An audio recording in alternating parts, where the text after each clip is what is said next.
25 years ago, my mother was diagnosed with HIV.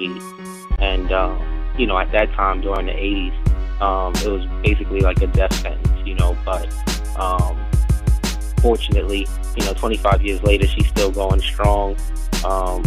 It was a year before I was born, so, the odds were really high at the time that, she would bear a child that would be HIV positive. And, thanks to God, I am not. I'm HIV negative, and so are my brothers and the rest of my family. So I thought it was time, and this song had really been, it was one of the first songs that I had written, it started about 6 years ago. I wrote the hook, and I was like, oh man, this is going to go to a song one day. And so on this project, Black President, it actually came together.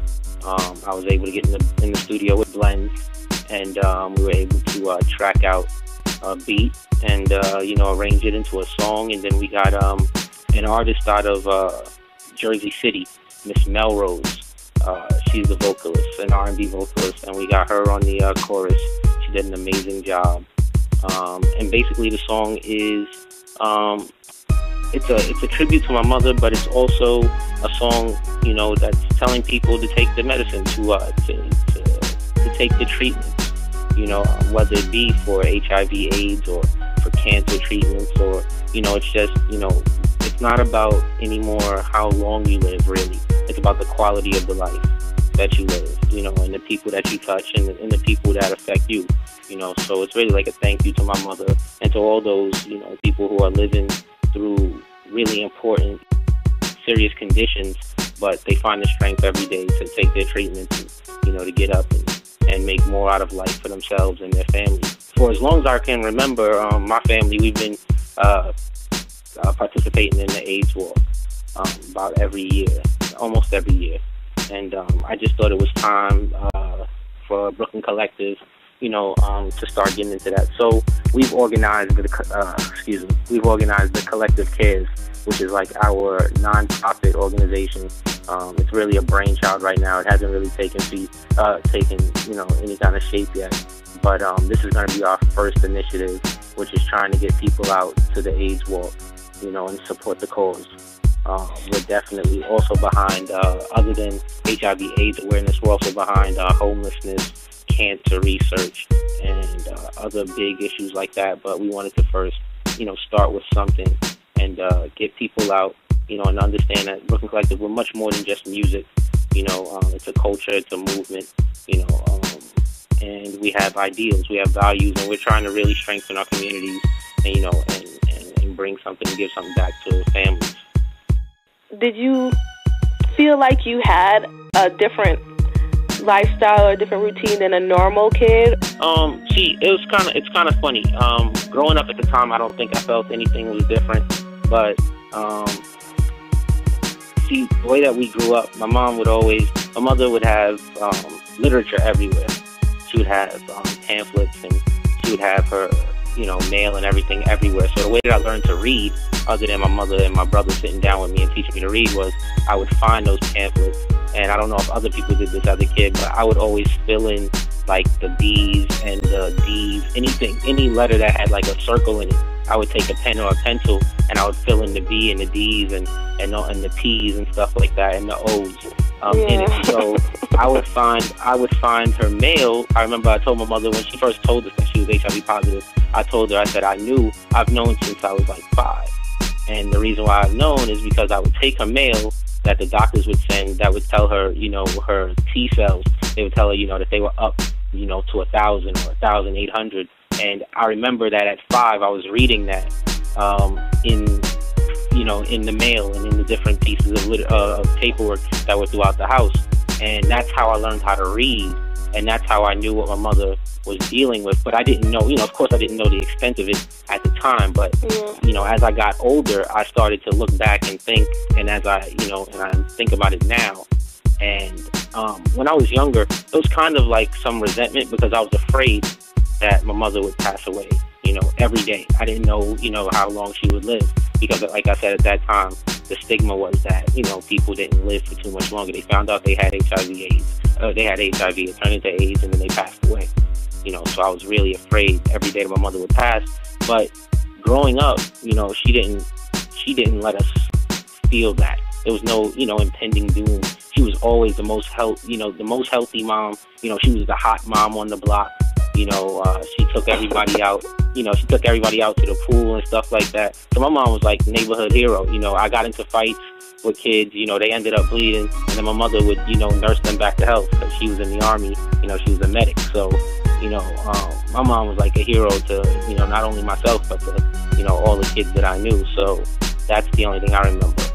She was an activist and stuff like that. So, I just remember her being strong, which is a huge contrast, from everything that she was going through. She never, ever let us know, everything that was going on. I mean, well, she didn't let it show.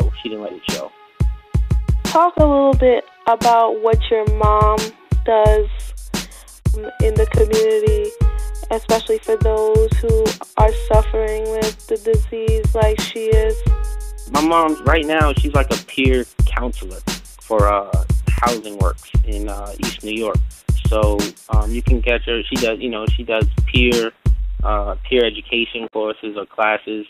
She also goes out to people's homes, to individuals who may not be taking their medication, and she goes and tells them why it's important for them to take their medication.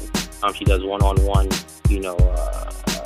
sessions with them, telling her experience and how it can help, lengthen their time here on this earth, with their families, and deal and helps, she tries to help them deal with, whatever anxiety or reason, they don't take their medicine, which, hence the song. So.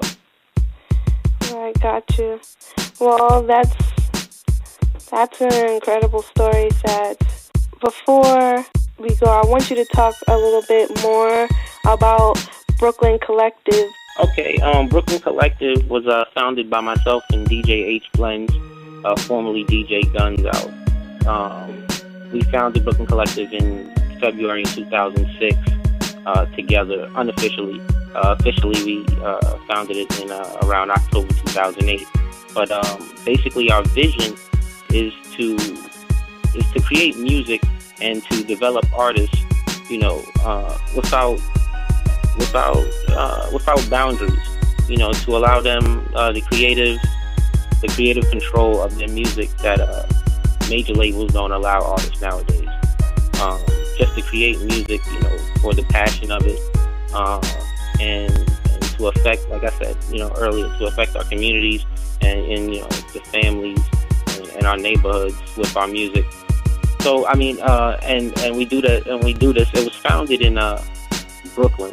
Our studio is located in Elizabeth, New Jersey, and we basically service and deal with artists throughout United States, but primarily New Jersey, New York, and Pennsylvania.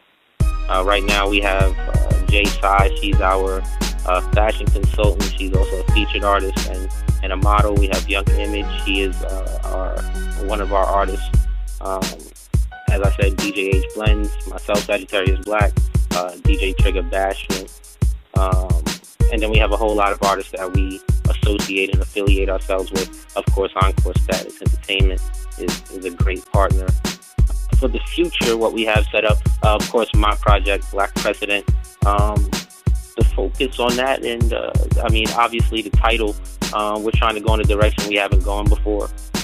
Since my first project, our music has grown and matured. So this album and the album title reflects that. It's going to be a much more global sound and just a vision on the album. Obviously with medicine, we're going with things that, affect the world. More so the first project was something that, it was things that were on my mind throughout my first 20 years on this earth. Things that I wanted to get out. But now I'm thinking about how my life affects the world and how the world, and as I'm getting older, how I can make a change. So this album will do that. It'll talk about trying to make the world, as cliche as it sounds, trying to make the world a better place, and just relationships more on a larger scale.